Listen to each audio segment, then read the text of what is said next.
না না বই বই কি চিন্তা করো?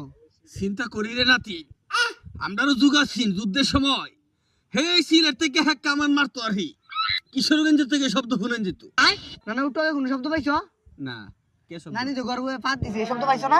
নানি ঘরে বসে পাত মারছে, নানা শুনে না। নানি গর্বে পাত মারছে এই শব্দ তুমি পাও না।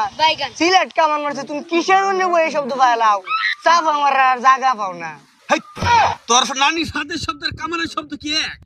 ঠাডার সময় নানি ভাত দিলে ঠাডা শব্দ শুনেন জানা না আমি অবশ্যই ভাতের ভিডিওটা লাগি। ভালো লাগলে শেয়ার আর করে তুমি এটা দিবেন। কি কো? আচ্ছা আমরা সায়েন্স দিয়েছেন তাও না করি। সিলেট থেকে কিশোরগঞ্জের দূরত্ব প্রায় 200 কিলোমিটারের উপরে। শব্দের গতি ঘন্টায় প্রায় 1200 কিলোমিটার। এই হিসাবে সিলেট থেকে কিশোরগঞ্জের কামানের শব্দ যাইতে 15 থেকে 20 মিনিট লাগবে। এটা কি সম্ভব? সম্ভব।